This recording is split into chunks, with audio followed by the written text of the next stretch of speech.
Our youth have a voice that they are begging to be heard right now. Before we judge hip-hop, let's remember that hip-hop was the voice of a people who were not being heard.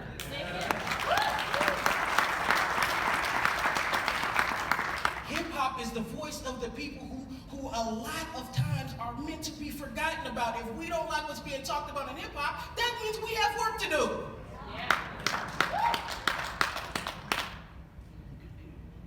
Let's start listening to our youth. Let's start tightening the bond between our youth and our elders. I'm not going to say bridge the gap for two reasons. Number one, that's affirming that there is a gap between our elders and our youth. I'm not affirming that. That's number one reason.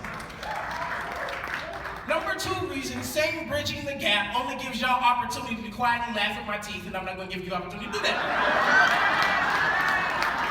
Not doing it. I know better. Nope. Let's start embracing our youth. Let's start hearing what they have to say. Let's stop trying to control their lives. When we pass the torch, that is an affirmation. We don't get to have stipulations added to it. We get to let that torch go and say it so it is.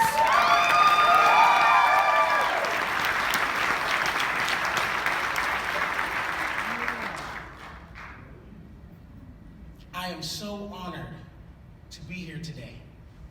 I'm fighting back tears just to share something with you. My grandmother, Reverend Eloise, and my uncle, Reverend Mawata, have both been on the stage. I am now the third generation to be on the stage today.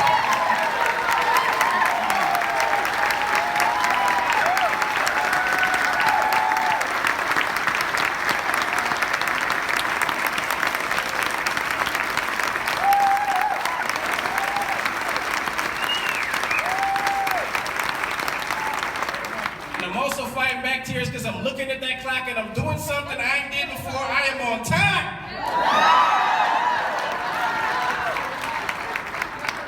Before I go, I just want to remind myself, anything I ever say up here is really just because I'm talking to myself.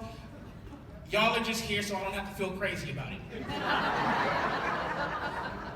I remember a time when I was in prac class. I'm 16. I was that kid who wasn't really going to the parties. I was always going to practitioner classes, and I went to about 1 million foundation classes.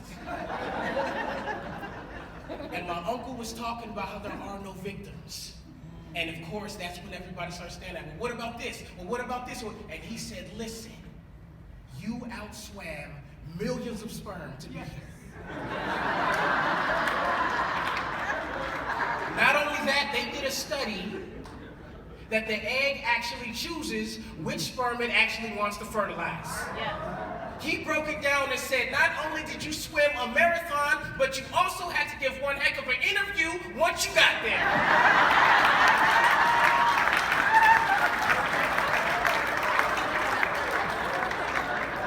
We all say our affirmations. We all meet with our practitioners. We do everything we're supposed to do, but remember that pain is growth and it is inevitable. So when you are going through that growth experience, remember that. Remember what it took for us to get here. Look around you right now.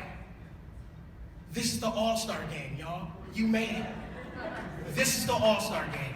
Thank you, and I love you all.